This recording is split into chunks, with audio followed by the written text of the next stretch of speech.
नमस्ते और स्वागत है। आज हम बात कर रहे हैं सूर्योदय स्मॉल फाइनेंस बैंक की। उनकी हालिया अर्निंग्स कॉल से जो कहानी निकल कर आ रही है वो बड़ी दिलचस्प है। दिलचस्प और थोड़ी उलझी हुई भी। हाँ बिल्कुल, एक तरफ तो बैंक के आंकड़े बता रहे हैं कि विकास की रफ्तार बहुत तेज है और दूसरी तरफ उसी तेजी से मुनाफा नीचे आ रहा है। तो आज हम इसी गुत्थी को सुलझाने की कोशिश करेंगे। ये जो हो रहा है, क्या ये किसी बड़ी सोची समझी रणनीति का हिस्सा है या फिर ये किसी आने वाली मुश्किल का संकेत है? चलिए इसकी परतों को एक एक करके खोलते हैं। तो सबसे पहले बड़े आंकड़ों पर ही नजर डालते हैं। ग्रॉस एडवांसेस यानी जो कुल कर्ज दिए हैं वो पिछले साल से लगभग 19% बढ़कर 11,124 करोड़ रुपए हो गए हैं। और डिपॉजिट में तो और भी जबरदस्त उछाल है, 3.5% की बढ़ोतरी। ये तो बहुत अच्छी खबर लगती है ना? हाँ, ऊपर से देखने पर तो सब हारा हारा ही लगता है। लेकिन फिर कहानी में मोड़ तब आता है जब हम प्रॉफिट आफ्टर टैक्स देखते हैं। वो 33% घटकर सिर्फ 30 करोड़ रह गया। ये थोड़ा कंफ्यूजिंग है। बिल्कुल, और यही वो पहेली है जिसे समझना जरूरी है। इसका जवाब बैंक के बिजनेस मॉडल में हो रहे एक बहुत बड़े एक फंडामेंटल बदलाव में छिपा है। बदलाव? किस तरह का बदलाव? बैंक जो है वो अपनी पुरानी पहचान से बाहर निकल रहा है। पहले उनका पूरा जोर जॉइंट लायबिलिटी ग्रुप यानी जेएलजी मॉडल पर था। अच्छा, वो जो छोटे छोटे समूह बनाकर महिलाओं को कर्ज देते हैं। एग्जैक्टली। लेकिन अब वो उस मॉडल से आगे बढ़कर विकास लोन्स पर दांव लगा रहे हैं। ये व्यक्तिगत कर्ज हैं जो हर ग्राहक की अपनी जरूरत और चुकाने की क्षमता देखकर दिए जाते हैं। और इस पर कितना जोर है? जोर का अंदाजा आप इस बात से लगाइए कि इस तिमाही में विकास लोन्स का जो डिसबर्समेंट है वो 111% बढ़ा है। 111%? ये तो मतलब रातों रात पूरा फोकस ही बदल दिया। हाँ, ये एक बहुत बड़ा स्ट्रैटेजिक शिफ्ट है। ग्रुप लेंडिंग में क्या था कि एक सामाजिक दबाव होता था, पूरा समूह जिम्मेदार होता था। सही बात है। लेकिन व्यक्तिगत कर्ज में तो बैंक को हर एक ग्राहक की कमाई, उसके खर्चे, उसका पूरा कैश फ्लो सब कुछ अलग से जांचना पड़ता होगा। ये तो ज्यादा मेहनत का काम है। बहुत ज्यादा। और यहीं पर वो मुनाफे पर असर वाली बात समझ आती है।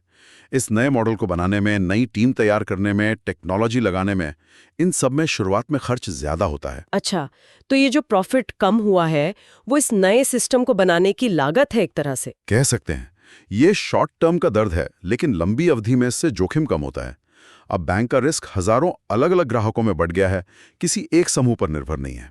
समझ गई। और ये बदलाव सिर्फ छोटे लोन्स तक ही है या कहीं और भी दिख रहा है? नहीं, ये एक बुरी सोच का हिस्सा है। बैंक अब कमर्शियल व्हीकल और मॉर्गेज जैसे सिक्योर्ड लोन्स में भी तेजी से बढ़ रहा है। वहां भी आपको 40 से 50% की ग्रोथ दिखेगी।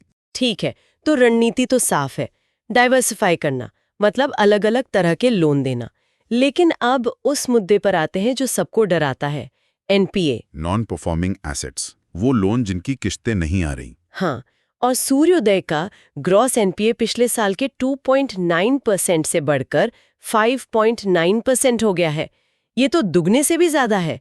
ये तो चिंता की बात है। बिल्कुल है।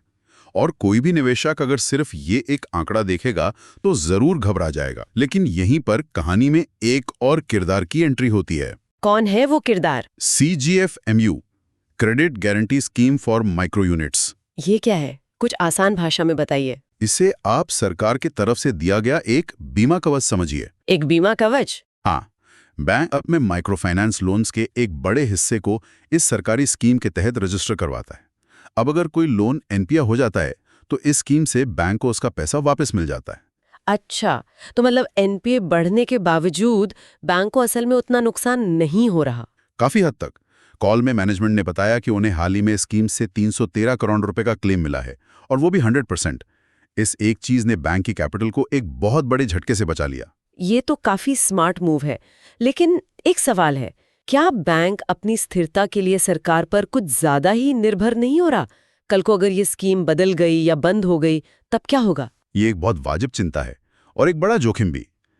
कोई भी बैंक हमेशा के लिए सरकारी स्कीम पर निर्भर नहीं रह सकता। तो फिर? तो इसे आप एक तरह की बैसाखी समझिए, जो बैंक को उस मुश्किल दौर से निकलने में मदद कर रही है जो कोविड के बाद आया था। लेकिन अच्छी बात यह है कि बैंक सिर्फ इस सहारे पर टिका नहीं है। वो कैसे? और ये कॉल की सबसे पॉजिटिव बात थी। क्या? पिछले 12 महीनों में जो नए कर्ज दिए गए हैं उनकी कलेक्शन एफिशिएंसी 99.5% है। 99.5%? ये तो शानदार है। शानदार है। ये दो बातें बताता है। एक, कि जो नए ग्राहक चुने जा रहे हैं उनकी क्वालिटी बहुत बेहतर है। और दूसरा? और दूसरा, जैसा कि मैनेजमेंट ने खुद कहा कि अब बाजार में ग्रीन शूट्स यानी सुधार के शुरुआती संकेत दिख रहे हैं। पुराने पोर्टफोलियो का दर्द अभी कुछ समय और रहेगा, लेकिन भविष्य की नींव मजबूत लग रही है। ठीक है, तो पुराने जख्मों पर तो CGFMU का मरहम है और नया कारोबार सेहतमंद है, लेकिन भविष्य के लिए मतलब ग्रोथ के लिए बैंक क्या नया कर रहा है? भविष्य की उड़ान टेक्नोलॉजी के पंखों पर भरने की तैयारी है। डिजिटल बैंकिंग की बात कर रहे हैं आप? हाँ, उनके डिजिटल माध्यम से जो डिपॉजिट जमा हुए हैं वो 1300 करोड़ रुपए पार कर गए हैं। पर असली गेम चेंजर है उनकी पेटीएम के साथ साझेदारी, बहुत बड़ा। उन्होंने मिलकर क्रेडिट लाइन ऑन यूपीआई जैसा एक इनोवेटिव प्रोडक्ट लॉन्च किया है, जिससे अब तक 50,000 से ज्यादा ग्राहक जुड़ चुके हैं। इसका मतलब वो सीधे पेटीएम के करोड़ों ग्राहकों तक पहुंच सकते हैं। और सिर्फ ग्राहक हासिल करने की बात नहीं है, ये डेटा का खेल है। पेटीएम के जरिए बैंक को यह समझने का मौका मिलेगा कि लोग कैसे खर्च करते हैं, उनकी जरूरतें क्या हैं। अच्छा, मतलब ये पार्टनरशिप भविष्य में दूसरे प्रोडक्ट्स बेचने में भी मदद करेगी, जैसे बीमा या निवेश? बिल्कुल, ये क्रॉस सेलिंग का एक बहुत बड़ा दरवाजा खोल सकती है। तो इन सब बातों को जोड़कर देखें तो मैनेजमेंट आने वाले समय के लिए कितना भरोसेमंद है? उन्होंने कोई लक्ष्य तय किया है? हाँ, लक्ष्य तो काफी महत्वाकांक्षी रखा है। उन्होंने कहा है कि वे इस कारोबारी साल के अंत तक लगभग 1.2% का रिटर्न ऑन एसेट्स यानी ROA हासिल करने का लक्ष्य रख रहे हैं। 1.2% ROA, ये आंकड़ा सुनने में तो छोटा लगता है। क्या ये अच्छा माना जाता है? देखिए, स्मॉल फाइनेंस बाइलकूट की दुनिया में जहां ऑपरेशनल कॉस्ट ज्यादा होती है, वहां 1% से ऊपर का ROA बहुत सम्मानजनक माना जाता है। इस इंडस्ट्री के जो टॉप परफॉर्मर्स हैं वो 2% के आसपास होते हैं। तो ये लक्ष्य मुश्किल तो होगा, खासकर जब साल के पहले हिस्से में मुनाफा कम रहा हो। बहुत मुश्किल है। उन्हें बाकी के 6 महीनों में जोरदार प्रदर्शन करना होगा। तो ये होगा कैसे? क्या प्लान है उनका? उनके पास 3 बड़े हथियार हैं। पहला, जैसा हमने बात की, नए और बेहतर क्वालिटी वाले लोन्स पर जोर देना। दूसरा, जो खाते NPA हो चुके हैं उनसे रिकवरी पर पूरा ध्यान देना। और तीसरा, जो शायद सबसे अहम है, उनके पास अभी करीब 1000 करोड़ रुपए की अतिरिक्त लिक्विडिटी मतलब कैश पड़ा है। इस पैसे को जब वो नए लोन देने में इस्तेमाल करेंगे तो ब्याज से होने वाली कमाई अपने आप बढ़ जाएगी। और लंबी अवधि के बारे में कुछ कहा उन्होंने? क्या वो हमेशा माइक्रो फाइनेंस पर ही इतना निर्भर रहेंगे? वो अपने लोन बुक को 65% सिक्योर्ड और 35% अनसिक्योर्ड के मिश्रण पर लाना चाहते हैं। मतलब ज्यादातर हिस्सा होम लोन, व्हीकल लोन जैसे सुरक्षित कर्जों का होगा। हाँ, इससे बैंक बहुत ज्यादा स्थिर और कम जोखिम वाला बन जाएगा। लेकिन एक बात बताइए, सिक्योर्ड लोन का मार्केट तो पहले से ही HDFC, ICICI जैसे बड़े बैंकों के कब्जे में है। सूर्योदय जैसा छोटा बैंक उनसे कैसे मुकाबला करेगा? वो सीधे सीधे मुकाबला करने की कोशिश भी नहीं कर रहे हैं।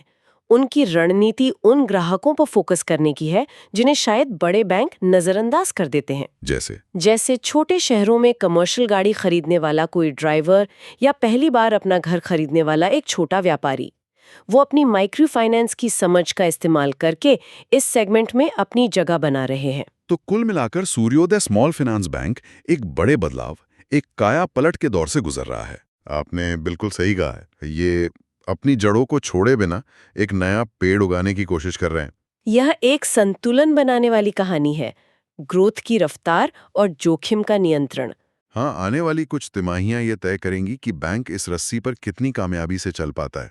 और यहीं हम आज की इस चर्चा को समाप्त करते हैं एक विचार के साथ। जरूर। जैसे जैसे बैंक पेटीएम जैसे बड़े डिजिटल प्लेटफॉर्म के साथ अपनी साझेदारी को गहरा करेगा, वह तेजी से ग्राहक तो हासिल कर लेगा, लेकिन क्या यह उसे ऐसे नए जोखिमों की तरफ भी धकेल देगा जिनके लिए वह शायद अभी पूरी तरह तैयार नहीं है? ये एक बहुत ही जरूरी सवाल है। टेक्नोलॉजी दो धारी तलवार होती है ना। पार्टनरशिप से आपको स्पीड और स्केल तो मिलता है, लेकिन आपका कंट्रोल थोड़ा कम हो जाता है। अगर पेटीएम के एल्गोरिदम ने गलत ग्राहकों को लोन दे दिया तो उसका खामियाजा अंत में बैंक को ही भुगतना पड़ेगा। ये देखना वाकई दिलचस्प होगा कि बैंक अपनी ग्रोथ की भूख और जोखिम को नियंत्रित करने की समझ के बीच कैसे संतुलन बनाता है।